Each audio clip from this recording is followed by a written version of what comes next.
اهلا بيكم في تكنولوجي. مجال التسويق من اكتر المجالات اللي بتساعد اي بزنس ان هو يتطور وينجح ويزود السيلز والبروفيت بتاعه. وعشان كده لازم لما تيجي تسوق لاي شركه او لاي منتج او اي خدمه عندك تهتم جدا جدا بالبيانات. ما ينفعش حد يسوق دلوقتي البيزنس او لاي شركه وهو مش مهتم بالداتا وبالانسايتس اللي بتطلع بيه. ومهم جدا لما تيجي تسوق لاي شركه عشان تكبر وتكبر البيزنس بتاعك تهتم جدا بالكي بي ايز اللي انت بتحددها، وكل الكلام ده لازم يكون مهتم جدا بيه في الداتا اناليسيس. وبالتالي هنعرف كل الكلام ده مع ضيفنا النهارده ومشرفنا النهارده دكتور محمد يوسف. اخبارك ايه يا دكتور؟ بخير الحمد لله. عامل ايه؟ كله تمام، نورنا كله وشرفنا. كويس، الله كله يسلمك. كويس. كله زي الفل الحمد عرفنا لله. بنفسك. انا محمد يوسف، ديجيتال ماركتنج ترينر، مم. مدرب متخصص بمجال التسويق الرقمي من 2012 حتى الآن. مدرب في عدة أكاديميات عربية، منها وفي مصر. مدرب في الأكاديمية التسويقية IBS داخل جمهورية مصر العربية، وخبرات تسويق في السعودية، الجامعة الأمريكية للعلوم الإنسانية بالأردن، مم. ومدرب قسم المدربين في الNTI المعهد القومي للاتصالات. حلو جدا. طيب قول لي بدات ازاي؟ يعني احكي لنا كده عن حياتك، عن رحلتك، عن مسيرتك. بدات ازاي؟ ازاي وصلت للانجازات دي؟ اشمعنى الماركتنج اللي استقريت فيه؟ هل جربت مجال تاني؟ احكي لنا اكتر عن الاكسبيرينس بالتفصيل عشان نبقى عارفين المراحل او الستيجز اللي انت مريت بيها. جميل جدا. طيب انا بدأت في التسويق، بدايتي خالص كان في 2006، يعني من قبل من المرحلة زمان جدا، من 20 الجامعية سنه من مثلا. بدري. من ايام ياهو مكتوب مم. وماسنجر وMSG والمواقع القديمة خالص. كانت فكرتي اللي انا ببص التسويق التقليدي اللي بيكون على ارض الواقع، من المجلات، من ورق الحائط، من اليوفط اللي في الشوارع. مم. وبدأت أشوف الكلام ده إحنا ممكن إزاي نطبقه أونلاين. حلو جدا. بدأت أول مكتبة إلكترونية زي دار نشر أونلاين. مم. بدأت بيها اللي أنا أعمل مدونة كده بسيطة، كانت بدايتها على موقع مكتوب، وكان أول مرحلة من مراحل التسويق اللي أنا كنت بسوق على المنتديات. جميل. منتديات زي فتكات، منتديات زي عدلات، والكلام ده الكلام ده حقيقي، ده كان كان لسه بادئ، حقيقي. يعني كان لسه طالع. كان هو اللي موجود مم. في الوقت ده في 2006، كان موجود يعني مم. السوشيال ميديا. يعني أول ما دخلت مصر أو الوطن العربي وبدأت تنطلق كان في 2011 2012 وإحنا مم. طالعين. حلو قوي. لكن قبل كده كان هو ده العنصر السائد في التسويق، أو مم. العنصر مم. احنا المتعارف دلوقتي لما عليه. بنقول الكلام ده بنضحك يعني فتكات جدا الحاجات دي بنضحك جدا. عليها يعني آه، وقتها كان ده حاجه موجوده فعلا والكل ده بيشتغل حقيقي، فيها. ده حقيقي. مم. حتى لما بنيجي بنتكلم نقول لا، انت لازم الشخص الماركتير هو شخص بيعرف يتكيف بشكل كويس جدا مع الوسط والبيئة مم. المحيطة بيه، بيعرف الابديتنج وبيعرف يتكيف بشكل سريع جدا جدا ليه. مم. يعني من ضمن مهارات الماركتير اللي هو يكون متواجد على جميع المنصات اللي متواجد عليه جمهوره، مم. بل هو سابق العميل او سابق الكلاينت بتاعه بخطوة 2 حلو 3 جدا. 4. يعني الناس كتيرة، ودي يعني قامات كبيرة وكانت أسماء معروفة في التسويق في السابق قبل عصر السوشيال ميديا ومواقع التواصل الاجتماعي. أول ما دخلت السوشيال ميديا هم يعني تجمدوا كده. لأ، التسويق هو منتديات، مم. التسويق هو اللي احنا عارفينه على الويب سايت والبلوجر ووردبريس اللي كانوا. طب سوشيال ميديا يا جماعه، لا لا لا لا، مم. خالص خالص، انا هقف في مكاني. بيتجمدوا عند حته معينه. اه. خلاص، ما تقدموش تمام، بل اندثروا للاسف وعملوا شيفت كارير. مم. اوكي، فدي كانت بدايتي. مم. اه. طب انت اصلا الباك جراوند بتاعتك يعني اتخرجت من ايه مثلا؟ او دي حاجه والماركتنج. يعني هتضحك قول لي. شويه. قول لي. بعيدة شوية عن مجال التسويق. يعني أنا الشهادة الأساسية بتاعتي هو ليسانس آداب قسم اللغة العربية. مم. يعني مفترض إن أنا أكون مدرس لغة عربية، مم. طبعا ما مم. اشتغلتش بالوظيفة دي خالص. هدف إن أنا أدخل تلك الكلية اللي هو اللغة. مم. اللغة هي رقم واحد في المجال بتاعنا، أي مجال. واللغة العربية هي تحمل من البلاغة الكثير. صح، يعني 100%. هي فيها عناصر بلاغية كتيرة جدا جدا مم. جدا. حتى يعني انت هتلاحظ كتير وناس مقربة جدا مني يعرفوا ان انا بحب اتحدث باللغه العربيه جدا. مم. واول ما تلاقيني بدات اتحدث باللغه العربيه الفصحى اعرف ان في حاجه من اتنين. مم. يا اما انا بحبك جدا فانا مش هقدر يعني اعبر لك عن هذا الا بالطريقه الشعور دي. الا بمفردات اللغه العربيه، مم. او زعلتني جدا تمام فانا مش هقدر ارد عليك الا بمصطلحات والفاظ يعني مسكش عليها حاجه مثلا يعني. صح. جميل. مم. دي ساعدتنا كتير، ساعدتنا كتير في مم. المحتوى، واشمعنى ساعدتنا بقى كتير الماركتينج في طيب؟ الصياغه. اشمعنى الماركتينج؟ طيب انا كان قدامي طريقين، مم. الماركتينج والسيلز، المبيعات. اوكي. انا دخلت في تراك والواي بتاع المبيعات فترات طويله، ووصلت فيها لمدير مبيعات في احدى الشركات اللي انا مم. عملت بيها، ولكن لقيت هي ما فيهاش كرياتيفيتي. اوكي. مع احترامي طبعا طبعا كل الناس اللي شغاله في السيلز من اتقانهم للعمل وحبهم لمجالهم، بس ممكن يكون ولكن مش لما متوافق معاك بقارنها انت، بالظبط، لما مش متوافق مع بقارنها افكارك او مع شخصيتك. بالتسويق تمام، لا مختلفة تماما. التسويق يعني هو فيه قيمة إبداعية، أنت بتبدع. تسويق يعني أنت بتعيش مع الخيالات الجميلة اللي في القدام وبتغير الواقع قدامك. تسويق يعني اللي أنا بأثر وبفيد الشخص أو الجمهور اللي أنا عايز أعطي فيه الأثر بشكل كويس جدا. حلو جدا. لذا أنا يعني بحب أفصل ما بين التسويق وما بين المبيعات، مش فصل اللي احنا بنبعدهم خالص عن بعض، مم. فصل ان ده ليه طريق وده ليه طريق، حلو. بيلتقوا في النص، بيلتقوا في النص، بيكملوا بعض، بيكملوا 100%. بعض 100%، جدا. مفيش اي مشكلة. ولكن ده ليه اهداف وليه طريقة، مم. وده ليه اهدافه الاخرى وده ليه طريقة. اوكي. دايما كنت بحب اشبهها يعني، وانا بحب التراث وبحب التاريخ جدا جدا، بشبهها بغزوة أحد. غزوة أحد الغزوة يعني اللي احنا تعلمنا منها دروس كبيرة ودروس عظيمة. مم. كان السبب الرئيسي في ميزان تلك المعركة هم الرماة اللي على الجبل. مم. الرماة دولت أنا شايفهم هم المسوقين، بيعملوا كابرينج، بيعملوا تغطية مم. كاملة وجديدة. هو شايف المجموعة، شايف القطيع، شايف الشاشة بشكل رئيسي. ولكن السيلز هم اللي في قلب المعركة من تحت، تمام. هم دلوقتي اللي دورهم اللي هو بيخلص بقى الديل وبيجمع الغنائم، انت مالكش دعوة بالغنائم.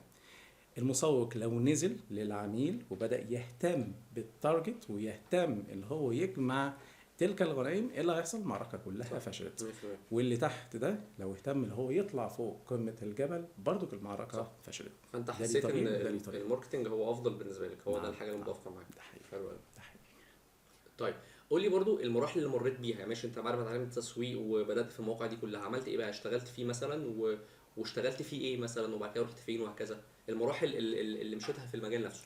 طيب انا هقول لك المراحل اللي حصلت معايا، ودي كيس مختلفة طبعا، انا لا انصح بيها، ان احنا ما نجيش من اعلى القمة للاسفل. يعني مفترض ان احنا نبدأ نتدرج ونشتغل جميع الوظائف من تحت لفوق لحد ما نبدأ نتخصص بشكل كويس جدا. جميل.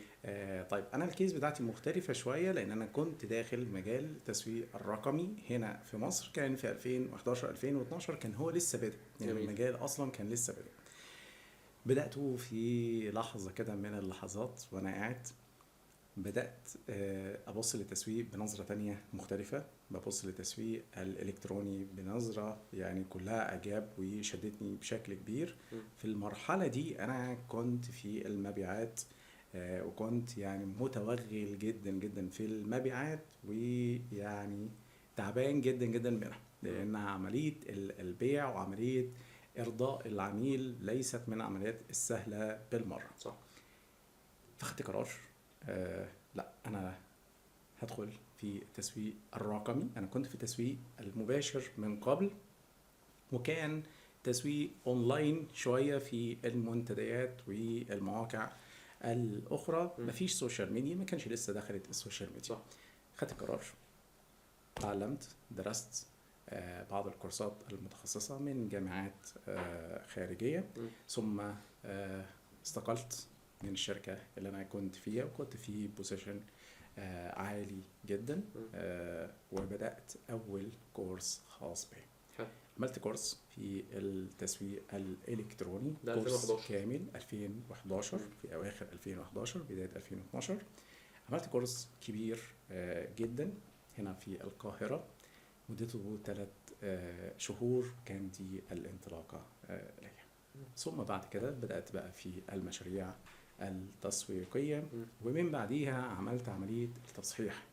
لا انت ما ينفعش تاخد رأس القمة أو رأس الهرم على طول، ولكن أنت المفترض أن أنت تبدأ تشتغل في الوظائف المختلفة والوظائف القصيرة. فبدأت في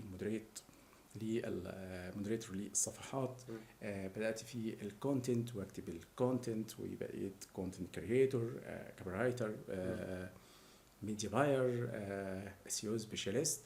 بدأت كل الوظائف دي بحيث لما اطلع بقى تيم ليدر، اطلع ماركتنج مانجر، واقدر ادير جميع الاقسام، يبقى الاداره عن علم. حلو جدا. فانت تنصح اي حد حابب يبدا في مجال الماركتنج ان هو يتدرج، يعني نعم. يتعلم الرولز كلها. ده حقيقي. يعني نعم. لازم اي شخص عشان يبقى شاطر يتعلم كل الحاجات دي كلها، وبعد كده يشوف هو ايه اللي هو حابه. صحيح. طب ايه اكتر وظيفه دلوقتي مثلا يعني عليها طلب في السوق في مجال الماركتنج؟ في وظيفتين، الاس اي او سبيشاليست والميديا باير. اوكي. دولت اكتر وظيفتين مطلوبين، واكتر وظيفتين عليهم جدل شديد جدا جدا جدا.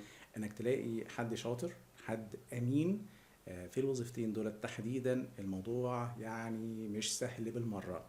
ميديا باير هو شغال على الاعلانات الخاصه بيه، بيصرف مبالغ، وبعض الشركات المبالغ دي بتكون ضخمه جدا. من احدى الشركات اللي انا كنت مدير إدارة الإعلانات فيها كانت مجموعة صالح للسيارات في المملكة العربية للسعودية.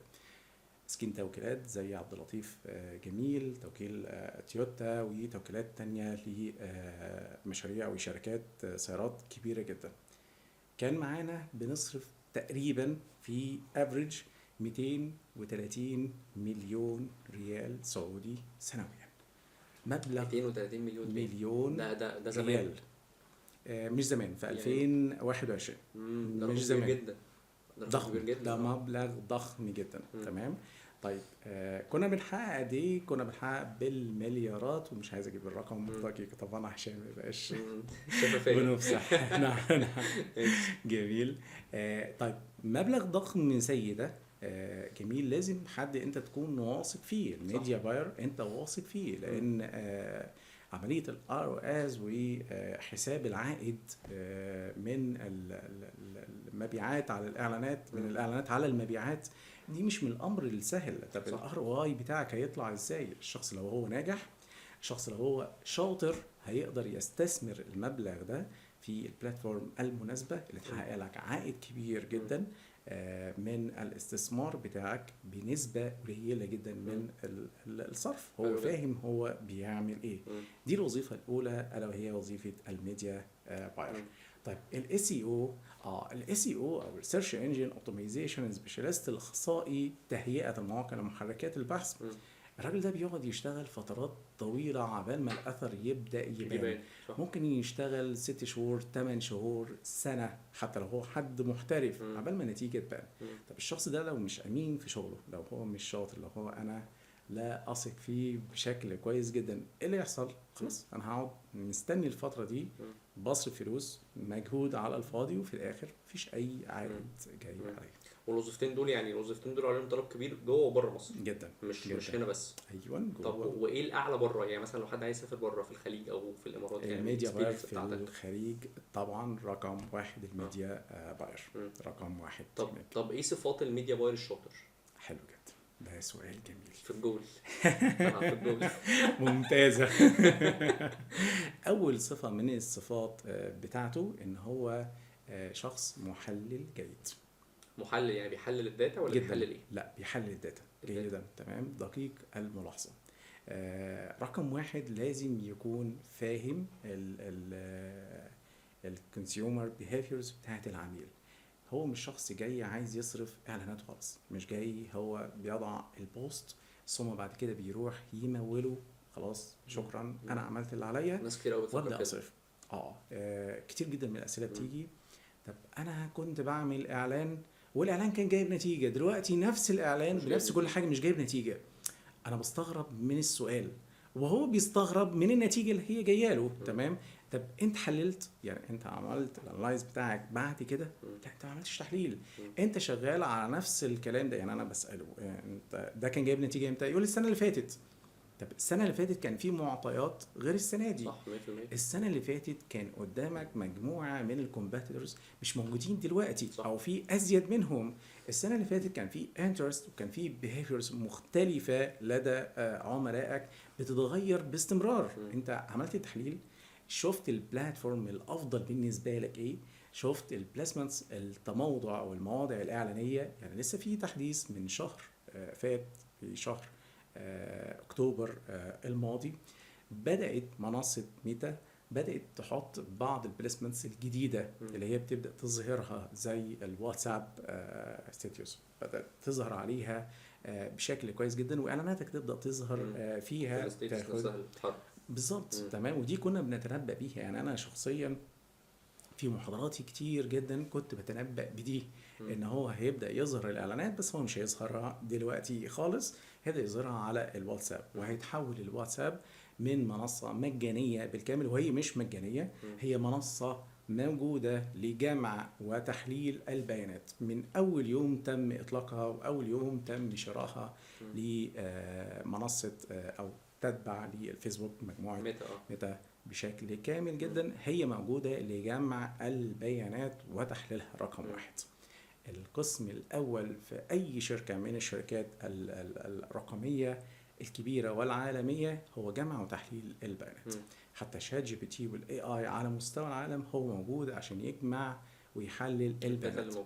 اللي يمتلك الاثنين دولت، اللي يمتلك تحليل البيانات او اللي يمتلك البيانات حول العالم ويمتلك قاعدة جماهيرية وقاعدة عملاء، يقدر يعمل أي حاجة، يقدر يبيع أي شيء، يقدر يسيطر على أي شيء ممكن. حلو قوي. فالميديا باير الشاطر صفات انه يعرف يحلل الداتا. رقم واحد، يعرف يحلل الداتا، يقدر يعمل التيستنج بشكل كويس جدا. هو شخص مش بعمل الإعلان واسيبه وامشي. أنا بعمل الإعلان وبختبر الإعلان باستمرار. عيني على الإعلان. تمام. ببدأ أسجل الملاحظات بتاعتي بشكل كويس جدا. اكون شجاع شويه، يعني ما اخافش من التجربه، ما اخافش ان انا انزل بالاعلان على منصه الفيسبوك ثم انستجرام ثم تويتر ثم بنترست ثم تليجرام ثم يوتيوب. انا بنزل، بس بنزل بذكاء، بوزع الميزانيه بتاعتي بشكل كويس جدا وابدا احلل النتائج. في بعضهم بيحلل النتائج الاوليه او القشور. انا عملت حمله اعلانيه، الحمله دي جابت لي مجموعه من الريتش، مجموعه من الامبريشنز، ثم جابت لي مجموعه من الليدز. خلاص كده انا خلصت؟ لا، انا ما خلصتش. انا المفروض ان انا بتعمق اكتر، بشوف الليدز ديت عملت ايه، بقوم رايح سائل فريق السيلز، قولوا لي الناس دي هل تموا ديل ولا لا، كانوا مريحين في التعامل ولا لا، الناس دي هل هم البادجت بتاعهم كان عالي ولا ضعيف. تمام. انا مش عايز اجيب عدد وخلاص. صح. ودي اول مشكله بتحصل، او اكبر بقى مشكله بتحصل في الشركات. يجي يقول لك والله انا في شركه بتعمل لي اعلانات، ماسكالي العمليه الاعلانيه، بتجيب لي ارقام كتير، بس ما حدش بيشتري. صح.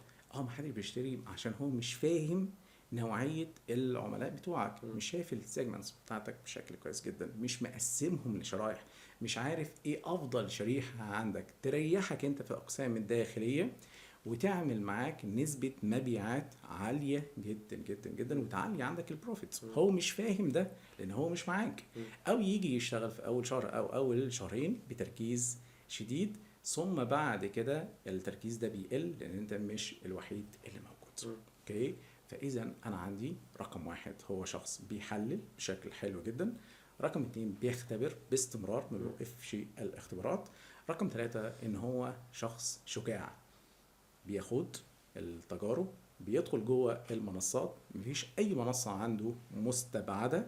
بالمناسبه ميديا باير عشان اطلق هذا الامر على الشخص ده، مش اللي هو بيعمل اعلانات الفيسبوك والانستجرام وفقط، لا، هو بيعمل اعلانات على جميع المنصات اللي موجوده اونلاين، سواء منصات السوشيال ميديا، حتى جوجل، او اي حاجه تابعه ليها زي الابس او حتى المنتديات، بلا بلا بلا الكلام ده. حلو قوي. خليني اسالك سؤال طيب. هل الاي اي ممكن يستبدل الميديا باينج؟ لان انا مثلا بشوف دلوقتي الابديتس اللي بتحصل في جوجل وفي ميتا عامه، انه سهل جدا دلوقتي ادخل واختار كامبين واختار الجول بتاعها. الموضوع بقى سهل جدا، واحط الكرييتيف بتاعي او الصوره او الفيديو اللي انا عايزه واعمل كده، وممكن اديله بس الاي اي كده وبيطلع. لو انت متابع، اكيد طبعا متابع، انه الاي اي كامبينز اللي هو انت بتخلي الاي اي يعمل كل حاجه، وحتى بيحط ريكومنديشن يقول لك ان ده بينكريز السيلز بنسبه 70% 60%. هو عايزك تشتغل بده. نعم. فهل ده ممكن يستبدل دور او يخلي البيزنس اونرز، اي حد عنده بيزنس؟ استحالة. تمام. ليه استحالة؟ المنصات نفسها موجود فيها اي اي من قبل ما شات جي بي تي اصلا يطلع على الساحه. اوكي. موجود فيها الايدج رانك او بنسميها لوغاريتمات تلك المنصات. م. في اي داخلي، دي من التوب سيكريت الموجوده جواها، دي اللي بتاثر ليه البوست ده يطلع، ليه الاعلان ده يظهر للفئه دي. بنحلل البيانات بتاعتنا ازاي. جميع المنصات هتلاقي في وانت بتعمل الحمله الاعلانيه في الكامبين بتاعتك، هتلاقي في حاجه اسمها الاي بي تيست. صح. اي بي تيست هو بيحاول يتنبأ بالذكاء الاصطناعي الداخلي اللي موجود عنده، ان هو يشوف افضل كامبين، افضل اد ست، مجموعه اعلانيه، ويبدا هو يستثمر فيها. طب ليه بنقول ده غلط او ده مش افضل شيء بالمناسبه؟ لان انت ممكن مع التستنج الشخصي تجيب نتيجه تمام معاهم. ليه الكلام ده؟ لان المانيوال بيكون افضل بكتير. هديك مثال. انت دلوقتي اديته 10,000 جنيه على سبيل المثال، وعملت اي بي تيست، فهو عمل لك اي بي تيست على 2 اد سيت او مجموعتين. حط هنا مجموعه 5 فيديوهات مثلا وهنا 5 فيديوهات مثلا. حط هنا انترست مثلا يخليك تختار حاجه معينه، وهنا حاجه معينه. المجموعه A جابت ما يقارب 200,000 ريتش، والمجموعه B جابت 500,000 ريتش. مين افضل فيهم بالنسبه له؟ اللي جابت 500,000 B. تمام. طيب المجموعة A اللي هي جابت 200,000 ريتش جابت ما يقارب من 2000 انجيجمنت. حلو. المجموعة B جابت 5000 انجيجمنت. مين أفضل حتى اللحظة الحالية؟ B. اوكي. طيب المجموعة A جابت ما يقارب من 100 ليد.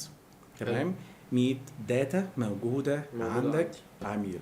والمجموعة B هو ده أقصى حاجة ممكن يشوفها، هي تلك المجموعات او اخر حاجه اللي هي الليدز دي. اخر حاجه هو ممكن يشوفها او اقصى حاجه ممكن يشوفها. التانية جابت 200 ليدز، جابت الضعف. التانية برضو احلى. فالتانية احلى، هيبدا يضخ الميزانيه عنده ويكثف في التانية. بس نيجي بقى لفريق السيلز اللي هو مش هيقدر يفهم الكلام ده بشكل كويس الا لو انت مسطب بيكسل كود، والعمليه بالكامل بتتم اونلاين. عمليه تسليم وتسلم الاوردرات والسي ار ام والاي ار بي سيستم كامل بيتم اونلاين. هو مش هيقدر يفهم الكلام ده. فتيجي انت ال 200 ليز لما تيجي تسال فريق السيلز مثلا، يقول لك والله احنا ما حققناش مبيعات غير من 2 3 بس من اصل ال 200. ده هيدك عليك كبير جدا وضخم جدا جدا جدا. تمام. بالاضافه اللي هم من ال 200 جاب لي 2، والثانيه ال 100 يقول لك لا والله احنا بعنا ل 30 واحد. تمام. و30 واحد جبنا حجم مبيعات ما يقارب من نص مليون جنيه، حاجه رقم كبير. وهنا بعنا الاثنين 3 جبنا 10,000 جنيه. هو فاهم ده؟ هو ما يفهمش ده.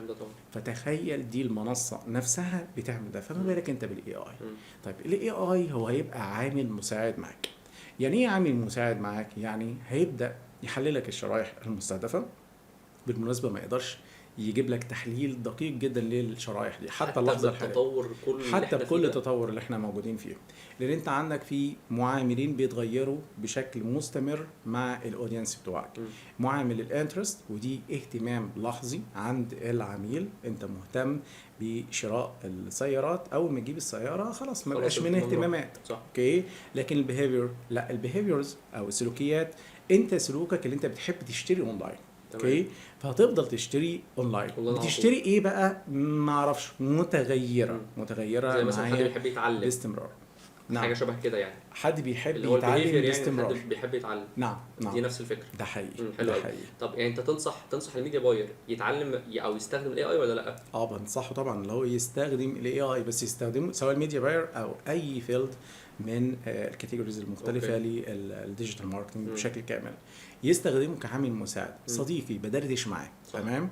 قول لي دلوقتي الاعلان اللي بيخلي الناس تنجذب ليا ايه هي العناصر الكاتشي اللي انا لو عملتها مم. اخلي الاعلان ينجح؟ حلو ايه جدا. الهوك المناسب؟ مم. اخد رايه، ايه رايك في الهوك ده وانا مستهدف الجمهور الفلاني؟ ثم بعد كده انت تعمل عقلك. انا مم. دايما بقول ان الاي اي يا شباب، الاي اي هو ذكاء اصطناعي، يعني هو في الاول وفي الاخر مش عنصر بشري، مش مم. شخص حقيقي. تمام، انا فاهمك، انت فاهمني، لكن ممكن هو مش اغلط في بعض الحروف وبعض المصطلحات صح. وبعض الكلمات، وانت تفضل فاهمني صح. ليه. احنا فاهمين بعض، بنعرف مم. نتواصل بشكل كويس جدا.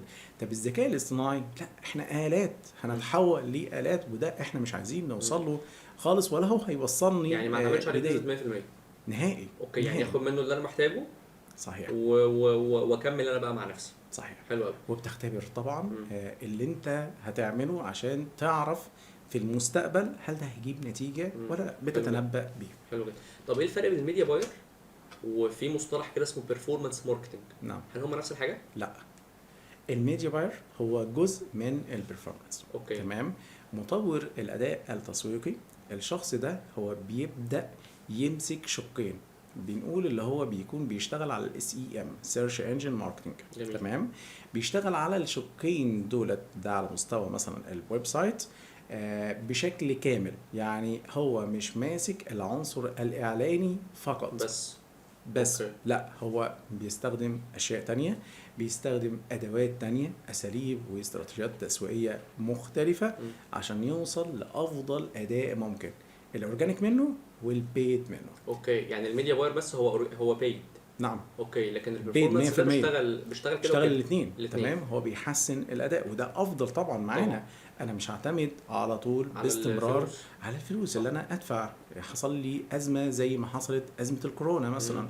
ايه اللي حصل؟ شركات كتيره جدا جدا خسرت، مش عشان هم فشلة او ما عندهمش ناس احترافيه في الاعلانات، مم. لا بالعكس، عندهم ناس احترافيه واخدين ثقه زياده جدا جدا في النفس. فلما حصلت الامر ده ففي صرف، مفيش عائد، خلاص خسرنا. مم. لكن لو في عائد بدون صرف، فده حتى لو أفضل العائد بكتير ده منخفض صح. شويه في ظل الازمه، مم. فهتفضل مستمر، هتفضل موجود على الساحه حلو بشكل جدا. كويس. طيب، هل شايف ان الاي اي فرض نفسه في الحته بتاعه الماركتنج عامه؟ لان انا بحس انه برضو الناس اللي بتكتب كونتنت هي برضو بتستخدم شات جي بي تي وبتستخدم اي اي. نعم. الناس اللي بتكريت صور بتستخدم ده، حتى المواقع اللي بتستخدمها، حتى المواقع كلها اللي بتعمل مثلا من خلالها صور كلها بالاي اي. مم. فهل شايف ان هو فرض نفسه وايه اللي ممكن يميز واحد شاطر عن شخص، او بتعرف ازاي ان الشخص ده مثلا مستخدم الاي اي تمام. او مش مشغل دماغه مثلا مستخدم الاي كل حاجه اي اي؟ بعرفها ازاي؟ اللي انت تقعد تكلمني كلام جميل جدا بس غير مفهوم. اوكي. تمام، انت عمال بتتكلم بس يعني رد آلي. مم. تمام، سوري، يعني لسان آلي بغبغان بيردد. مم. تمام.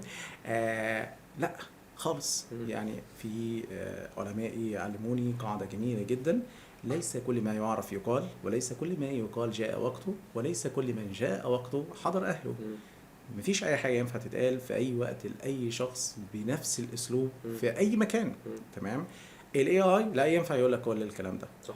وينفع لو انت رديته فيه يقول لك لا والله انا غلطان، ده انت شاطر وجميل وممتاز. مم. وتيجي تقول له لا لا لا بس انا مش ممتاز قوي، انت فعلا مش ممتاز قوي، انت فيك حته تانية. تمام، هو يعني بيجاريك في مم. الكلام، مم. هو مش فاهم. طيب انت ككونتنت كرييتور، تمام، على سبيل المثال، هو الاي اي هو مش عارف انت بتحدث او بتتكلم مع عميلك ازاي؟ باي تون، ازاي، صح. في اي مرحله. احنا عندنا مراحل كتير، عندنا مرحله الاويرنس، عندنا مرحله الانترست، عندنا مرحله الديزاير، عندنا مرحله الاكشن، عندنا مرحله اللويالتي مع العميل. طيب انا القطعه الفنيه، قطعه المحتوى اصلا ليها عده اقسام. صح. في الهوك، في البادي، في السي تي اي. مم. هو هيعرف ازاي اللي انت بتتكلم الشريحه دي؟ طب لو انت فاهم ده بشكل كويس، انت بقى ككونتنت كريتور، انت اللي بتديره، انت اللي بتقود الاي اي. فتقول له بص انا بكتب القطعه دي، انا محتاجك تساعدني ان انت تديني هوك معين، او مثلا ترجم optimize معايا عليه الهوك وتعدل ده عليه. بالظبط. مم. تمام، راجعه معايا عشان يوفر عليك الوقت شويه في بعض العناصر انت ممكن ما تاخدش بالك منها، بعض الحروف او بعض الكلمات هو يصحح ليها مرادفات، فهو يصححها، يوفر عليك الوقت. صح. لكن اللي انا اديله اللي هو يكتب القطعه الفنيه بالكامل ده غلط. وخدها تمام؟ كوبي بيست بقى دي كارثه بقى، اشتغل. دي كارثه جدا. ودي بتتقفش قوي على فكره، بتتقفش بتبان جدا جدا. بيبان قوي يعني، ده لدرجه ان هم بياخدوا الايموجي، يعني هو بيدي لك نعم. ايموجي، هم نعم. بياخدوا الايموجي ويحطوه زي ما هو، ده فتبقى حقيقي، باينه جدا. ده حقيقي، مم. ده حقيقي. تمام. فهو حاجه مساعده يعني لازم. وبتتعاقب، خلي بالظبط. بالك يعني جوجل بتعاقب المواقع اللي بتعمل الاشياء دي. مم. يعني احنا عندنا بعض الادوات بتقدر تكشف الذكاء صح، الاصطناعي، صح. كاشف الذكاء الاصطناعي ده من ضمنهم موجود أصلاً موقع، كده من كده ضمن موجود. المواقع. مم. تمام. وفي مواقع بتبقى موجوده بتخلي الكلام بتاع الاي اي هيومنايز اصلا، نعم. يعني بني ادم، ده يعني تاخد ده من حقيقي. هنا تحط هنا. وعايز اقول لك انها كمان بتتكشف، يعني حتى المواقع دي كمان مم. هي بتتكشف. مم. تمام. بنقدر نكشفها ناخد بالنا منها. بسهوله، ونقدر ناخد بالنا منها احنا كبشر، احنا كعناصر بشريه. فما بالك انت بالادوات الداخليه. مم. المنصات الكبيره زي جوجل صح. مثلا ليها طرقها وليها ادواتها الكبيره بتعرف بيها كل جدا، حاجة. المحترفه جدا جدا، اللي بتعرف بيها الاشياء دي. مم. ودي بتبقى سهله، بيبقى في الكلام اللي انت بتاخده بالذكاء الاصطناعي بالاي اي بيبقى مكود ليه صح. اكواد داخليه، فبيتم كشفه بمنتهى بكشفها البساطه. على طول. جميل. حلو جدا. احنا مثلا لو انت بتستخدم الشات جي بي تي بشكل كبير شويه، فانت هتلاحظ النجمه اللي بتيجي مع الكلمات دي صح. كتير اللي مثلا، هي والكوتيشن اللي هي والكوتيشن. نعم. والنقطه اللي وعلامه الاستفهام في جميل. باينه قوي. بالاضافه كمان ده مش اسلوبك، ده مش مم. اسلوب محمد صح، اللي هو صح. بيكلمني. تمام. دي مش طريقه كلامه. الكلام بيكون ما فيهوش مشاعر. صح. حتى لو انت قلت له اكتبه لي بمشاعر، بطريقة- ما فيهوش. او تمام. اكتبوا لي بستوري تيلينج او بطريقه بسيطه او كده، هو صح. بيفيك ده، هو بيصطنع ده. تمام. مم. بالاضافه اللي هو الاي اي دلوقتي بقى بخيل شويه في المعلومات مم. بتاعته. حتى لو انت خدت النسخه البرو البرو. مثلا. تمام. هو بخيل جدا. ليه بخيل جدا؟ عشان هو مش عايز يشطب، مم. مش عايز يفصح دكتور كل حاجه. بالمناسبة دكتور يحيى عثمان كان ضيفنا قبل كده طبعا، نعم. احنا كبير. كلنا عارفينه. كنا برضه قاعدين بنتكلم نفس القعده دي. نعم. بيقول لي انا كنت شغال على الفري فيرجن بتاع اوبن اي اي، مم. ولما خدت برو مفيش فرق. نعم. يعني ده كان حقيقي. الفرق بين شات جي بي تي 4 و5 هو نفس نعم. الحاجه، ده مفيش حقيقي. اي ريزلت. ده هو حقيقي. فعلا يعني بخيل جدا، هو عايزك تدفع بس فلوس، بس هو انت ما بيديك وقت شويه. مم. يعني هو بيديك وقت شويه، يعني مم. هو بيفتح لك مساحه مم. اكتر شويه. صح. لكن هيديك معلومات ازيد، هو خلص، هو خلص. هو تمام. مبقاش عنده حاجه ازيد اصلا. بالظبط. هو ما عندوش اي حاجه تاني بالاضافه اللي هو بياخد مننا. يعني مم. حتى لما بنقول من ضمن الوظائف اللي يعني بيشاع عنها، ودي اشاعه طبعا، انها هتندثر خالص وهتنتهي خالص بحلول الاي اي، اللي هي الكونتنت. مم. لا، الكونتنت مش هيندثر، بالعكس ده هيزيد. انا كان معايا احد الاصدقاء وهو شخص يعني محترف جدا في الحته دي، وبيعتز جدا بالمجال بتاعه وبالبوزيشن بتاعه في حته الكونتنت كصانع محتوى. تمام. بشكل كويس، محتوى رقمي. فبيقول لي لا ابدا، احنا اللي بنغذي الاي اي، مم. احنا اللي بنفهمه بشكل مم. كويس. بس طريقه سؤالك للاي اي، طريقه ان انت تاخد الكلام ده من الاي اي او تاخد النتيجه، بتتوقف عليك انت. البرومبت بالإضافة- بتاعك بالظبط. والمعطيات اللي بتديها له. انت عندك مم. ادوات وعندك مواقع. المواقع دي بتخليك ان انت تصنع برومبت، بتجنريت برومبت كويس عشان تدي للاي اي فيدي لك عشان الحاجة اللي يطلع انت عايزها لك بالظبط. نتيجه. صح. القطعه الفنيه. القطعه الفنيه عندك في فرق ما بين ان انت بص اكتب لي محتوى، انا بقدم كورس في التسويق الالكتروني، انا فلان الفلاني، ودي مواصفات الكورس. اتفضل يا شات جي بي تي اكتب لي قطعه فنيه فيها. هيكتب لك قطعه، هيكتب لك قطعه. افضل شيء؟ مش افضل شيء، بل اسوأ شيء. صح. ليه؟ هو انا بكتب الكلام ده لمين؟ صح. تمام. انا عندي شرايح. طب ما انت هتقول لي اي حد عايز كورس تسويق الكتروني. غلط. طلبة الجامعة محتاجين الكورس. ليه محتاج الكورس؟ بسبب معين. لسبب معين، عايز يشتغل وهو بيدرس. صح. فلازم اذكر له ده في القطعة الفنية اللي انا مم. بحطها في الاعلان. صح. الموظف محتاج اللي هو يزود دخله، او مش عايز يجازف بالوظيفة اللي معاه، فعايز يعمل حاجة مشروع جانبية. جانبي. صح. رجل الاعمال او البيزنس مان عنده شركة، هو مش عايز ياخد الكورس ده عشان ان هو يزود دخله او اللي هو يبحث على وظيفة، ولكن عايز يتابع فرق العمل اللي تحتيه. مم. كل واحد فيهم ليه هدف، ليه طريقة ألفت انتباهه بيه بشكل كويس جدا. شات جي بي تي لو انت اديت له القطعه دي من غير ما انت تفهمه الجمهور المستهدف، تفهمه البيرسونا بتاعتك سلوكه الشرائي هو عامل ازاي، تفهمه انا الكاركتر بتاعي رسميته عامله ازاي، ثم بعد كده انت تعدل عليه. انا مش عايز هو اللي يعدل عليك بس، صح.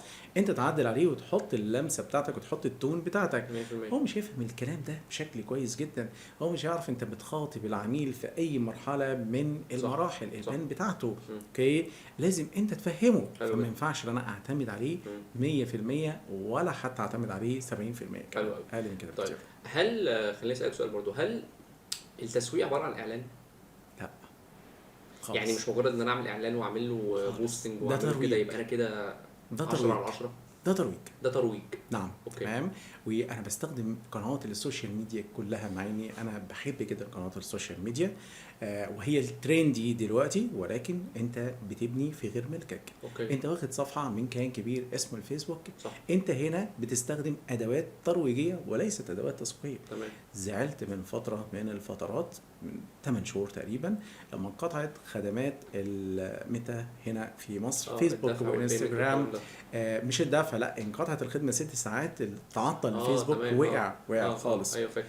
فوجدت شخصيات اعرفها معرفه شخصيه في مجال التسويق وناس شاطره جدا، بداوا يتكلموا واحنا شغلنا باظ وعملنا وقف وتعطلت وبلا بلا بلا. فيعني مسكت واحد فيهم قلت له تعالى انت في الفتره 6 ساعات اللي تعطل فيهم الانترنت او تعطل فيه المنصات دي، انت عملت ايه؟ العميل بتاعك كان موجود فين؟ هل امتنع عن الظهور؟ قال لي بالعكس، ده هو لما عرف ان الظاهره دي موجوده وفي عطل بقى فضوله اخذه جدا، فظهر. ظهر فين؟ ظهر على منصات تانية. تمام. راح يبحث عليك على جوجل، راح يظهر او يبحث عليك هناك في اليوتيوب، ظهر هناك على تويتر، ظهر على بنترست، ظهر على منصه تيك توك، هو ظهر على منصات تانية. انت موجود فين؟ طب احنا لو صحينا تاني يوم وما لقيناش السوشيال ميديا، زي ما انا بحكي لك في البدايه، احنا صحينا تاني يوم ما لقيناش لا ياهو ولا مكتوب ولا عدلات ولا فتاك، ما لقيناش كل الكلام ده كله. انت فين؟ انت هتكون موجود فين؟ في من الاحصائيه الاخيره 2026 ودي اللي هيتم الافصاح عنها في مطلع الشهر القادم من موقع داتا ريبورتال، هو بيقول لك ان في 6 مليار مستخدم نشط للانترنت حول العالم.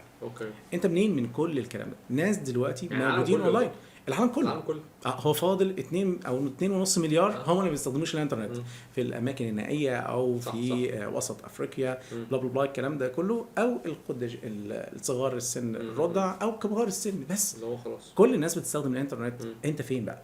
انت دورك اللي انت توصل للعميل المستهدف بتاعك وتؤثر فيه، مش تبيع له. فعشان كده بنقول للاعلانات دي مرحله متقدمه جدا ومرحله اخيره، ودي اداه من الادوات. حلو جدا. المسوق الشاطر هو اللي يقدر يقنع العميل ان هو يساله او يطلب منه الخدمه، مش اللي هو بيدلل على الخدمات بتاعته. دي مثال شركه ابل بتبيع قد ايه سنويا من المنتجات بتاعتها ومن الاجهزه بتاعتها قبل ما تنزل السوق وقبل ما تعلق على الرفوف. مليارات. وبقى في حاجه كبيره كمان يعني جدا. البنزين ده لما نزل الناس كانت بتحجز عشان يجي لها. ده حقيقي. ولو نزل وما فيهوش تطور بالمناسبه، ما فيهوش حاجه يعني جديده مش واو يعني مش اختراع. تمام. ليه؟ هو عمل تسويق، هو شاطر جدا في العمليه التسويقيه. انا اقدر اجبرك واقدر اخليك اللي انت من الفانز بتوعي انت تحبني جدا وتشتري وانت تطلب وتتحايل عليا اللي انت تاخد مني الخدمه او تشتري مني المنتج، وانا ما اقولكش انا عزيز. عشان كده انا بقول مهنه التسويق هي مهنه عزيزه، ليها هيبه، ليها برستيج خاص بيها بشكل كويس. كنت لسه عايز اسالك اصلا، كنت عايز اقول لك دلوقتي بس انت سبقت بابل. انا كنت عايز اعرف برضو ايه الشركات اللي بتشوفها بيعجبك قوي الماركتنج بتاعها او التسويق بتاعها، يعني بتمزجك كده، عارف انت لما تبقى انت صاحب مهنه فتشوف شركه ده انتوا معلمين. مين الشركات اللي ممكن تبقى في بالك بتعمل التسويق صح فعلا وجايبه ارقام كويسه؟ تصدقني لو انا قلت لك ما فيش للاسف ولا شركه ولا حتى من اللي اشتغلت فيهم ولا شركه. تمام. يعني نتكلم بصراحه، ممكن الكلام ده راجع للحاله الاقتصاديه اللي بيمر بيها العالم بالكامل. الحاله الاقتصاديه بتفرض عليك اللي انت بتتجه اكتر اللي انت عايز تحقق مبيعات عشان عندك التزامات عايز تغطيها. يبقى كله في ستريس كده، اللي انا عايز اجيب فلوس باي طريقه بالظبط. عشان اغطي الزمان. انت عايز تبعد عن الجزء ده لان دي مش بتاعتك، دي بتاعت السيلز، صح. ودي مرحله تانية خالص. بس مرحله انت برضو انفولفد فيها، انت فيها كده كده. بالظبط. انت عندك دورين، انت كماركتير عندك دورين. الدور الاول البراندنج، اللي انت تحقق براندنج، تعمل براند اويرنس او سيرفيس اويرنس او برودكت اويرنس. تمام، بتعمل وعي الاول، وبتعمل حاله من حالات الانترست للعملاء ان هو يكون مهتم بيك، تكون انت جنب العميل بتاعك، بتساعده، بتحل له مشاكله، بتكون معاه في اوقاته اليوميه من غير ما تقول له يلا تعالى اشتري من عندي. تمام. بل كمان بنقول ابعد عن الحملات الإعلانية وخلي ليها قسم في شركتك، قسم منفصل هو شغال بس على السبونسرز، على الحملات الممولة بس. هي دي دوره على الكامبينز بس فقط لا غير. انت شغال فين؟ انت شغال في عملية ازاي تعمل إثراء للمحتوى بتاعك وإفادة وبتقدم فاليو للعميل. ليه؟ أنا وانت دلوقتي قدامنا العملاء، العميل بتاعك المهتم الواعي الفاهم هو عايز ايه موجود قدامنا مثلا 2 مليون. صح. ال 2 مليون انا وانت وغيرنا من المنافسين بنتخانق عليهم. طب لو قعدنا بس على 2 مليون ما صنعناش ناس تانية، ايه اللي هيحصل؟ الناس دي هتخلص، هتنتهي، نفضل واقفين في الحته المعينه. فانا دوري ودورك انت كمان اللي احنا نبدا نقدم فاليو، نقدر نثير انتباه ونشد انتباه ونعمل الاتند بشكل كويس جدا للعملاء التانيين المحتملين عشان اضمهم معايا. بالظبط. انا عندي 50 مليون تانيين عشان ابدا اضمهم. ولذا انا بفرح جدا في اي بروجكت لما بنمسكه جديد او بيدخل عندنا الشركه، اي مشروع الاقي ليه منافسين. ليه بلاقي ليه منافسين؟ انا بفرح لان المنافس ده لو هو بينافسني منافسه شريفه، بينافسني بشرف، هو بيساعدني اصلا بدون ان يشعر، وانا بساعده بدون ان اشعر ان احنا نبني جمهور، نبني جماهير. تمام، نعلي الجمهور ونأثر فيه، والشاطر هو اللي هيكسب بعد كده. تمام. فانا ببقى مبسوط جدا جدا من تلك العمليه. حلو جدا. فكافكار تسويقيه ما نقدرش نقول شركه يعني هي واخده كل حاجه من الجزء ده. حلو قوي. طب هل شايف مجال الداتا اناليسيس مهم في الماركتنج؟ جدا. ليه بقى؟ هقول لك ليه. مفيش اي منصه من منصات التواصل الاجتماعي ولا في اي موقع من المواقع الاونلاين الا لما تلاقي داخل جواه الانسايتس. تمام. مفيش. خش على تويتر هتلاقي فيه الانسايتس من الداخل. خش على الفيسبوك او ميتا بشكل كامل وانستجرام في انسايتس. خش على التيك توك، سناب شات، خش على مواقع زي بنترست. كل المنصات لازم فيها الانسايتس. طب هو مش حاطط لك وفارد ليها قسم كبير جدا، مش حاجه صغيره، مش معلومتين ثلاثه. جميل. طب هو عامل ده ليه؟ جوجل نفسه عامل موقع متخصص، جوجل اناليتكس. تمام. عامل قسم خاص للداتا اناليتكس ديت. هو ليه الكلام ده؟ عشان بيقول لك رقم واحد احنا في العالم الافتراضي حلل كويس عشان تقدر توصل للعميل وتفهم. انت مش العيب اللي انا اخسر، بالمناسبه مش العيب اللي انا اصرف والحمله ما تجيبش نتيجه او الحمله تفشل. وارد اللي هي تفشل، وارد اللي هي تفشل، بس تعرف هي فشلت ليه. تمام. وتتوقع هي هتنجح ليه اصلا. مفيش منصه الا ما تلاقي فيها وانت بتعمل الاعلانات المموله بتاعتك هتلاقي في حاجه اسمها البوتنشال ريتش، الاستيميتد ديلي ريزلتس. انت كفيسبوك او انت كتويتر او انت كتيك توك بجلاله قدرك دي مش قادر تقول لي والله انا هوصلك لكذا وتكون صادق في كلامك، ما اقدرش. بس انا مش عارف بكره في ايه بالظبط. تمام. احتمال تقريبي. فاذا الداتا تفرق كتير. اللي بيقرا الداتا بشكل كويس جدا ويقدر يحللها هيقدر يوفر على نفسه مجهود كبير لشهور. تمام. ويوفر على نفسه ميزانيه كبيره جدا وضخمه جدا. طب شايف ايه هي صفات الداتا اناليست الشاطر كصاحب بيزنس؟ انت كصاحب بيزنس شايف ايه اللي ممكن يتوفر مثلا زي ما اتكلمنا على الميديا باير، ايه اللي ممكن يتوفر في الداتا اناليست عشان يعجبك يقول انت فعلا هتفيدني؟ ايه السكيلز اللي ممكن تتوفر فيه؟ السكيلز اللي هو بيعرف يتحكم ويعرف يقود ويعرف يدير جميع المنصات. جميل. تمام. الموجوده تحت ايديه او اللي مش موجود. يقدر يقرا اللي ما بين السطور، يشوف الرقم ده معناه ايه. افهم هنا ايه الفرق بين الامبريشنز وما بين الريتش.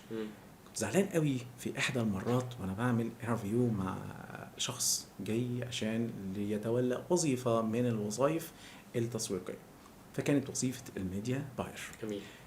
اول غلطه عنده اللي هو جاي يشتغل وظيفه الميديا باير وهو بس ما عندوش غير مهارات الاعلانات على منصات التواصل الاجتماعي، وهو فاهم ان دي ميديا باير. لا، انت هنا بنسميك سوشيال ميديا سبيشالست، اخصائي تواصل اجتماعي، وبتعمل اعلانات هنا، اعلانات ترويجيه على الجزء ده اول مشكله. المشكله الثانيه هو مش فاهم اصلا مصطلحات، والمصطلحات احنا بنعملها هنا مش من باب يعني التعالي او من باب بس اللي احنا لازم تبقى بنتفاخر، فاهم. ولكن المصطلحات دي عشان بيلخص معاك وبيختصر معاك فنفهم بعض صح. باللغه بتاعتنا. فسالته ايه الفرق بين الامبريشنز وبين الظهور، الامبريشنز الظهور وما بين الريتش الوصول. الفرق ما بين الاثنين واحد، الاثنين مش واحد، طبعا مش فاهم. الاثنين بيفرقوا جدا جدا جدا. صح. طب مين فيهم احسن؟ مفيش حاجه فيهم احسن. تمام. الريتش هو العنصر الاساسي، هو اليونيك يوزر، هو الشخص الفريد من نوعه. في 10 اشخاص وصل لهم البوست بتاعك، جميل. ولكن دولت ريتش، ولكن في 5 منهم شافوا البوست مرتين، خرجوا ودخلوا صح. مره ثانيه شافوه مرتين، فده الامبريشن. فاذا ده امبريشنز. فاذا البوست ده وصل ل10 اشخاص، لكنه ظهر كام مره؟ 15 مره. 15. حصل لي 15 امبريشنز. دي تفرق في ايه؟ تفرق في التكرار. ممكن تكون كويسه، ممكن تكون مش كويسه. فمهم ان هو يبقى فاهم المصطلحات. لازم تكون فاهم عشان ما تصرفش فلوس على الفاضي. صح. تلاقي الحمله بتاعتك عامله امبريشنز عالي جدا وانت مش محتاج ده، الميزانيه بتاعتك قصيره، انت محتاج تزود الريتش، فتروح بس هو توقف كده لازم يكون الفريكونسي فاهم بيزنس كويس جدا جدا، وفاهم اقتصاد كويس جدا، اقتصاد، وفاهم ماليه بشكل كويس جدا، وفاهم كمان مبيعات. ليه؟ انا لما اجي دوري ما بينتهيش ان انا جمعت الليدز وخلاص، باجي اسال فريق السيلز في مثلث اداري ناجح جدا يا محمد، ده انا بشرحه قبل ما نستلم اي مشروع او قبل ما ادخل اي شركه جديده. بقعد كده مع الاونر وبقول له اتفضل، ده المثلث اللي قدامي اللي احنا هنبدا نتحاسب بيه فيما بعد. جميل. المثلث ده فيه ايه، او المثلث ده بيعمل ايه؟ رقم 1، انت بتقدم خدمه كويسه، الكواليتي بتاعها عامل ازاي؟ هل هي مطلوبه في السوق ولا لا؟ جميل. بتقدم اجهزه كمبيوتر ولا بتقدم الالات الكاتبه بتاعت زمان؟ ده جميله والخامه بتاعتها بس محدش بيطلبها. الا لو انت بتقدم حاجات انتيكات والحاجات دي كلها، دي ماشي. اوكي، يبقى رقم 1 خدمه او منتج جيد ومطلوب في السوق. حلو. رقم 2 او الضلع الثاني في المثلث، الماركتنج، التسويق. هتسوق لايه؟ هتسوق ايه لمين وفين وقدامك مين من المنافسين وهتعمل ايه وايه هي الاستراتيجيه الناجحه. مش الاستراتيجيه الناجحه او مش التسويق الناجح اللي انت بتعرف تعمل كل حاجه وتظهر على كل حاجه في نفس الوقت وتبدا يعني تهدر نفسيا وتهدر وتستنزف ماديا وانت لسه في البدايه. كان في استراتيجيه هتجيب معاك مبيعات او هتجيب معاك نتائج سريعه جدا. وفي استراتيجيه مش وقتها دلوقتي. اوكي. ثم الضلع الاخير الا وهو الضلع السيلز. ما ينفعش الثلاثه يدخلوا مع بعض، ينفع يتعاونوا مع بعض، ينفع يفيدوا بعض بشكل كويس جدا. فاجي اقول له والله انت مش هتحاسبني على المبيعات، ما تقوليش انا بعت بكام الشهر ده، ولكن تقول لي انا وصلت لمين. روح اسال الكلام ده احنا بعنا وما بعناش ليه لفريق السيلز. بس انا مش هسيبه، انا ببيع لك حاجه، انا بسوق لك لحاجه جيده، فاجيب لك عميل مستهدف. فهنا يجي دور الداتا اناليسيس. ابدا اقول له بص، انا بالفلوس اللي احنا صرفناها وبالمجهود اللي احنا عملناه وصلنا لعدد اكس من الريتش، لعدد اكس من الانجيجمنت، لعدد اكس من الليدز. اتفضل، انا دوري انتهى لحد هنا، ولكن هتابع معاك بقى. يلا تعالى بقى في السي ار ام او الاي ار بي سيستم، انا دخلت 1000 عميل عندك هنا، 1000 داتا. تعالى يا فريق السيلز، ال1000 داتا اللي هم دخلوا انت عملت معاهم ايه؟ تمام، بعت لهم ولا لا؟ مده المكالمه كلمتهم بسرعه ولا لا؟ ما انا لازم اكون فاهم عشان انا هاجي اتحاسب. احنا ما عملناش بيع يا جماعه. لا، تعالى انا من جنبي، انا جبت ال1000 عميل، دي الصفات بتاعتهم، الصفات الديموغرافيه الخاصه بيهم، دول ساكنين فين، قاعدين فين، طلبوا ايه، كلموني امتى. ولكن لما هم بعتوا الرساله واحنا سجلناها، فريق السيلز اتاخروا. فاللي بيبين كل ده هو الداتا اناليست جدا. تمام. ولذا السي ار ام او الاي ار بي سيستم مهم جدا في الشركات. حتى لو انت هتعمله مانيوال او هتعمله بشكل بدائي في البدايه، اكتبوا جوجل شيتس، جوجل شيت، حاجات بسيطه جدا وسامبل عشان تقدر تتابع العمليه دي بشكل كويس. احكي لك قصه كده طريفه. تمام. في احدى الشركات هي كانت بتقدم خدمه، هي خدمه الحقائب التدريبيه. حلو. خدمه الحقائب التدريبيه مستهدفين بيها المدربين او اصحاب المناصب الاداريه في دول الخليج جميل. العربي وفي مصر برضو، بس دول الخليج على راسهم السعوديه رقم 1. حلو. طيب الناس دي عشان ياخدوا الحقيبه التدريبيه احنا عندنا قسم درسنا الكواليتي بشكل كويس جدا. القسم فيه اساتذه ودكاتره جامعه من التنقيح والتصحيح، وقسم الميديا بشكل حلو جدا عشان يطلع لك حقيبه للمدرب وحقيبه للمتدرب يقدروا يتواصلوا مع بعض وتبقى الماده العلميه كويسه. ده كورس يعني؟ ده مش كورس. يعني ايه حقيبه تدريبيه؟ دبلومه يعني؟ لا، امال؟ حقيبه تدريبيه اللي انا بديك ماتيريال انت كانستراكتور تقدر تشرح منه. اوكي تمام. او انت كمانجر Content يعني. في شركه تقدر تعرضه قدام رؤسائك مثلا جميل. بتقارير وما الى ذلك. كونتنت كده مفصل جميل لذيذ في وسائل الشرح دي بيبقى ليها دراسات وعلماء يدرسوا الحاله الفسيولوجيه للشخص المتلقي وما الى ذلك. خدمه جميله جدا ومطلوبه وبتوصل الرساله في ابسط معاني. طيب دي الخدمه اللي احنا بنقدمها، خلاص خدمه مطلوبه جدا، والقسم انا اشرفت عليه بنفسي لقيته بيرفكت فريد من نوعه. هنسوق، يلا هنسوق. تمام. اول حاجه لازم اختبرها، اختبر مين؟ ريسيلز. ما انا ممكن اجيب ناس كويسه جدا ما يعرفش يبيع. وقد كان دخلت على الموقع، دخلت بدات اسجل تمام بياناتي. الموقع بيبدا يقول لك انت مين وبتعمل ايه وعايز الحقيبه دي فين وعدد المتدربين وهتوصل لمين بلا بلا بلا الكلام ده بشكل كويس جدا. حلو كده. طيب سجلت البيانات، قعدت 10 دقايق اسجل الداتا. 10 دقايق 10 دقايق كتير جدا اسجل الداتا. بس انا كنت مستمتع لان انا بكتب حاجه انا شايفها هتفيدني. جميل. معنى اللي انتوا سالتوني الاسئله دي وانا عميل وصلت لمرحله من مراحل الاهتمام، انا ما عنديش مشكله في ال10 دقايق. المشكله جايه بقى بعد ما خلصت وسجلت الاستماره بتاعتي. منتظر 10 دقايق، ربع ساعه، نص ساعه، ساعه، 2 3 يوم 3 4 ايام. يوم 3 4 كارثه دي جدا. اول كارثه. انت معاك 10 دقايق تكلم فيها العميل في مواعيد العمل، وبعد مواعيد العمل تاني يوم تحدث العميل. ولو الامر ده تكرر وعندك كثافه وضغط من العملاء بتوعك او الكلاينت بتوعك، لازم ودورك اللي انت تعين شفتات صباحيه ومسائيه يردوا على العميل. ما تسيبش العميل نهائي. العميل لو جه خبط على باب شركتك وما لقاش موجود هيروح لشركه تانية. احنا هنا على الاونلاين هو مش هيستنى اللي هو هيروح لشركه تانية. المنصه تطلع له ايوه الثانيه والثالثه والرابعه والخامسه كتير. بالظبط. انا وانت بنتكلم دلوقتي المنصات بتعرف الكلام ده. هحدثك عن دي كمان شويه. هنبدا نتكلم هم بيعرفوا ازاي اصلا. خلينا نبتدي. سجلنا الداتا، كلمتني البنت بعد 4 ايام.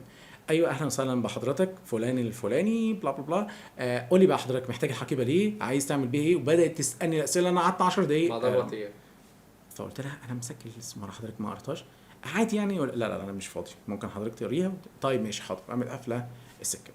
عدى يوم 2 بدات تكلمني وكاني شخص جديد تمام. اصلا هي مش درساني، هي مش فاهمه، هي تقضيه واجب. وللاسف كانت الشخص ده هي مديره مبيعات او تيم ليدر. انا شايفها من ورا الازاز. انا قاعد في شركه وبرقم مختلف، انا بختبر بشوف القسم ده هيعمل ايه. نفس الامر. طب يعني قلت لها حضرتك قلتي نفس الاسئله. فقالت لي يعني مش عايز يعني الخدمه يعني انت طب خلاص مش عايز تتكلم خلاص. قامت سكه في وشي بالظبط. عايزين وجع دماغ. عارف خدت على خاطرها شويه تمام. انا شايفها من ورا الزواج. فقمت جايب الاونر قلت له تعالى انت بتقدم خدمه كويسه واحنا كفريق الماركتنج واشتغلنا بشكل حلو جدا وجبنا لك عميل مستهدف. انا العميل المستهدف وانا عايز منك الخدمه. ايه رايك في السلوك ده، في الاسلوب ده؟ ايه رايك في البروسيس دي؟ كارثه. نعمل ايه؟ يلا نعدلها. فعلا عديناها، ادينا لهم كورسات بشكل كويس جدا، ادينا لهم الدعم المعنوي والدعم العلمي بشكل حلو جدا. جبنا مدير مبيعات شاطر جدا يتابع الناس دي. نسبه المبيعات زادت 37% في الكوارتر الثاني اللي احنا دخلنا عليه. انا تخيلت لما انت قلت نعدلها هتمشيهم وتجيب غيرهم. لا ما بس حلو جدا حته انك بتديفلوب في الناس اللي موجوده. نعم خالص. دي عنصر من ضمن العناصر الخاصه بيك البيبل والاشخاص. فريق العمل اللي موجود معاك. صح. اوكي. لازم فريق العمل لازم يحس ان انت بتبني فيه. ده بيأثر ونفسيته كمان بتأثر على العملاء والكلاينت بتوعك بشكل كبير جدا.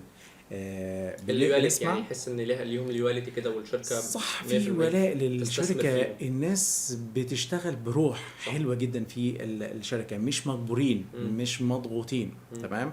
ده بيأثر وده بيظهر على الايمج بتاعت الشركة فيما بعد. الموظفين اللي هم صح، 100%. موجودين مبسوطين ولا مش مبسوطين؟ اوكي. بالظبط. الاختبار اللي احنا عملناه ده قدر يقول لك لا انت عندك في مشكله، في جاب عندك. التحليلات دي مين اللي يقولها؟ التقارير اللي احنا بنبدا نديها بشكل شهري. انت هتيجي هتحاسبني هتقول لي عملت مبيعات قد ايه؟ لا، هتقول لي احنا وصلنا لمين. فاجي اقول لك الداتا اناليسيس، هبدا اقول لك انا وصلت والله لمليون شخص. طب مليون دولت من اصل كام؟ يعني مليون دي حاجه حلوه ولا حاجه وحشه؟ ده مليون من اصل 70 مليون، ما دي حاجه وحشه جدا. تمام. مليون هنا بس في القاهره، وانا مستهدف دول الخليج العربي، السعوديه والكويت والامارات، ما استفدتش حاجه. اوكي، فلازم تعمل تحليل الاول. قول لي الاول الشريحه المستهدفه بتاعتك هم الميل بتاعهم، الجندر بتاعهم ميل ولا فيميل الاول، العمر المناسب بتاعهم ايه، الفئه المستهدفه اللي انت عايز تروح لها، الفئه الاكثر كثافه ليها. صح. كنت متولي وظيفة مدير تسويق في مجموعات شارب الحديثة. أول ما دخلت الشركة لقيت المدير السابق في التحليل بتاعته X من عدد المبيعات، يعني بيصرف مثلا X من الدولارز، اوكي، فبيجيب X من عدد المبيعات. على سبيل المثال لا الحصر، لأن أنا مش حابب أن أفصح عن ذلك، بيصرف $1000، اوكي، فبيجيب 2000 داتا. تمام. جميل. قمت انا جايب بنفس $1000 وجبت كام؟ جبت 4000 داتا، 4000 كلاينت بيسالك بيستفسر. جميل. نجحت ولا فشلت؟ لا لسه ما عرفناش. حلو. لا انت المفروض تقول لي ان انا نجحت. بس يعني ما بنفس ال1000 انا جبت 4. ما هو كم واحد حجز؟ ما احنا في الاخر بنشوف الفلوس اللي غير كده. لا غير كده. اوكي. لا كده لا غير تمام. كده. ده تمام. غير كده ما تخافش. لا هو هنا انا فشلت فشل ذريع. اوكي. ليه بقى؟ انا جبت 4000 كلاينت بيسالك وبيستفسر عن خدماتك، وانت عندك الكاباسيتي بتاعه فريق السيلز كام؟ يشيلوا 2000، يردوا على 2000 مكالمه. اوكي، فانت بقى اوفر هيد اصلا عليك. انت كده اتعمل عليك حملات براند اتاك بشكل مهول جدا. انتوا نصابين، انتوا حراميه، انتوا كدابين، احنا بنتصل ما حدش بيرد لينا، محدش بيرد علينا وانت غصب عنك. صح. اوكي. طب ده حصل ليه؟ عشان ما حللتش بشكل كويس. انا ما عرفتش الشباب اللي معايا او الطاقه بتاعتي هي عامله ازاي، الكباسيتي بتاعتي اقدر اشيل ايه. ما حللتش نوعيه العملاء. يعني اجيب 1000 عميل تمام يشتروا، كل عميل كل واحد يشتري ب100 جنيه، ولا اجيب 100 عميل كل واحد يشتري ب100 جنيه مثلا. تمام، انهي احسن؟ لا 100 عميل. صح. بوفر الكباسيتي بتاعتي، بوفر الطاقه بتاعتي، بستثمر في العميل بتاعي بتاعي بالظبط بشكل كبير كده. فالتحليل لا بيوفر عليك مسافات كتيره جدا، وبيعلمك انت غلطت في ايه، انت ايه المشكله اللي انت تعرضت لها. انا لما اجي اكلمك انا عايزك تكلمني بلغه الارقام. انت كماركتير كلمني بلغه الارقام. ده اسمه علم التسويق الالكتروني او التسويق الرقمي. الرقمنه هنا داخله في الموضوع، علم الارقام هنا والاعداد كلمني بيها. قول لي يكون بيعرف يحلل الداتا كويس جدا بالظبط. قول لي انت وصلتني لكام واحد، قول لي احنا عملنا كام انجيجمنت، وحلل لي كمان الانجيجمنت دي ليه هنا عملوا انجري، ليه عملوا هنا تمام، ليه بحثوا عن الكلمه ديت، ليه عملوا شير. طب ايه معنى السيف دي معناها ايه؟ صح. طب هنا في شير بس مش ظاهر، يعني في 1000 شير بس ظاهر لي هنا 300 شير او 200 شير. طب الباقي دولت راحوا فين؟ ده هما بيخزنوها. تمام. العميل بيعمل سيفد للبوست، ده معناه ايه؟ هو عجبه الكلام بس هو في مرحله مش قادر ياخد قرار، فيبدا يديني فيدباك عشان نبدا نحسنه في الحمله التسويقيه الثانيه وفي الاستراتيجي الاخرى اللي انا محتاج اللي انا اعمل ايه. اعمل عمليه البراند اويرنس بتاعي، اوعيه او ازودها اكتر عشان العميل يسرع من عمليه اتخاذ القرار. هو لسه مش فاهمك. يعني انت شايف من وجهه نظرك ان الداتا اناليست هو فاكتور او هو عامل مهم جدا في نجاح اي شركه؟ نعم جدا. بشكل اساسي. بيعتمد عليه اعتماد كلي. انا كديجيتال ماركتنج مانجر عشان اخد قرار ان انا اقتحم وادخل اي منصه جديده، انت لازم تديني الكلام ده. صح. تقول المنصه دي فيها جمهورك ولا ما فيهاش الجمهور دراعك بتاعك. اليمين يعتبر. بالظبط. هيعملوا ايه؟ مش بس كده، انت هتبدا تديني هو العميل اللي جوه هنا هو بيعمل ايه، هو سلوكه ايه اصلا على المنصه دي، او هو بيحب ايه. هو ليه الناس اللي قاعده على الفيسبوك ما بتحبش تويتر، والناس اللي قاعده على طبيعة تويتر او الناس اكس دي ما بتحبش بيحبوش دول. الفيسبوك. صح. بالظبط. هم شايفين بتوع تويتر شايفين ان بتوع الفيسبوك رغايين بيتكلموا كتير، بيتكلموا كتير. والعكس بتوع الفيسبوك شايفين الناس اللي على تويتر يعني بيختصروا بيقصوا الكلام جدا. دي ليها طبيعة كاريزما، دي ليها طبيعة وليها كاريزما. دولت بيحبوا هاشتاجز، الهاشتاج الترندي بيتفاعلوا معاه، دولت ما بيحبوش الهاشتاجز. اوكي، دولت بيحبوا الروابط واللينكات بلا بلا بلا الكلام ده كله، بيحبوا الكلام تقطعهم لهم على اكتر من حاجه، وبيحبوا البلاغه كمان في الكلام بتوع تويتر او بتوع اكس. خير الكلام ما قل ودل. لذا تلاقي السعوديه هي رقم واحد من حيث التفاعل على تلك المنصه على تويتر. جميل، هم اهل البلاغه. اوكي، تيجي هنا على منصه الفيسبوك لا، طول شويه في الكلام، حط صور زي ما انت عايز بس ما تحطش هاشتاج، عشان كده مفيش ترند. وجاء الفيسبوك في فتره من الفترات في عام 2017 او 2018 كان عنده قسم كده خاص بالترند، بالهاشتاج الترندي. تمام، وشاله، ما جابش اي نتيجه خالص مع النتيجه مع الناس. لكن على منصه تويتر من اول ما تم انشاء تويتر في 2004 حتى اللحظه الحاليه الهاشتاج عنده هو رقم واحد الترندي. الترند اتعرف من تلك المنصه. مين اللي يقدر يقول لي طبيعه المنصه دي وطبيعه المنصه الثانيه؟ داتا اناليسيس. بل كمان من جوه الداتا اناليسيس في عندك الماركتنج ريسيرش او البحث التسويقي، او انا بسميه انا معايا في التيم الجاسوس التسويقي. الشخص ده مش بيحللني انا بس، ده بيحلل كمان المنافس بتاعي، يروح يقول لي بص المنافس بتاعك بيعمل ايه، 1 2 3 4. ايوه بص ده سرق منك المحتوى. لا استنى ده الجمهور بتاعك الكلاينتس بتوعك ما اعجبوش بالمحتوى الاخير اللي انت عملته. انت اثرت بلبله واثرت جدل سلبي، يلا لم الموضوع بسرعه. انت بيتعمل عليك براند اتاك وهجوم معاكس على العلامه التجاريه بتاعتك، انتظر والشخصيه دي او النوع ده من العملاء يتجاوب عليهم او يتحل معاهم المشكله بالطريقه الفلانيه. هو اللي يقدر يرشدني للامر ده. يعني شايف، طب وشايف الماركتنج، اي حد شغال في الماركتنج يتعلم الداتا اناليسيس؟ لازم يتعلم الداتا اناليسيس. احنا بنقول ان شغلانتنا او شغله الماركتنج، شغله التسويق بالظبط زي قياده السياره. في حاجات نظريه وفي قواعد، مش بس انا بكتب بعديها تمام عشان اعدي في الاختبار.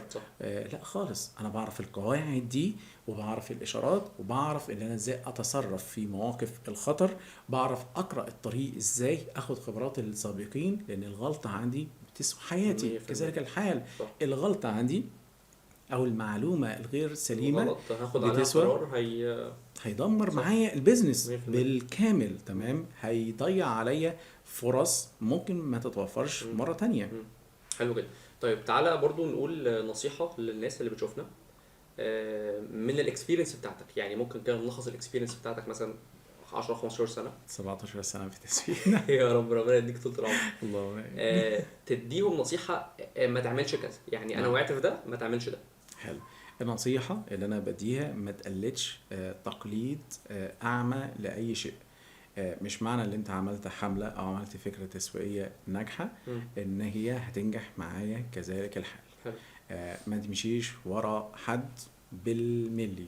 تمام، السياره اللي قدامك دخلت يمين ما تخشش وراها يمين الا ما تبص في المرايات بتاعتك. حلل الاول عشان انت تاخد الطريق المناسب ليك. ابن الاستراتيجية الخاصة بيك انت، مش الخاصة بحد تاني انت شايفه نجح. بس دي في البيزنس. تعال برضو نتكلم في الحياة عامة، يعني ده في الماركتنج. في البيزنس بقى، في الحياة، في التشالنج اللي قابلتك. اتعلم.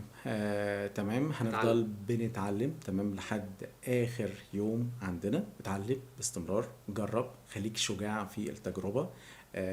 مش عيب خالص ان انت تغلط، وليس فشل، ولكن العيب والفشل اللي انت تكرر الغلط عشان انت ما حللتش الغلطة الاولى ايه اللي حصل لك فيها. تمام، اتعلم، جرب، حلل، خليك دقيق الملاحظة. لو انت بتنسى زي حالاتي مثلا، سجل التحليلات بتاعتك، سجل الملاحظات بتاعتك بشكل كويس جدا، خليك طموح لما هو قادم، خلي عندك فكر وحلم وخيال جميل جدا بتعيش فيه وبتبدأ انت تحققه على أرض الواقع بشكل كويس. شكرا جدا ليك يا دكتور محمد، نورتنا وشرفتنا واستفدنا جدا جدا منك النهارده، وانا متاكد ان شاء الله ان كلنا استفدت منك. ربنا يا رب دايما ينفع بيك، وشرفتنا جدا النهارده. شكرا جدا ليك. شكرا جدا ليكم، اتمنى تكونوا استفدتوا في البودكاست النهارده، ونشوفكم ان شاء الله الحلقات الجايه على خير باذن الله.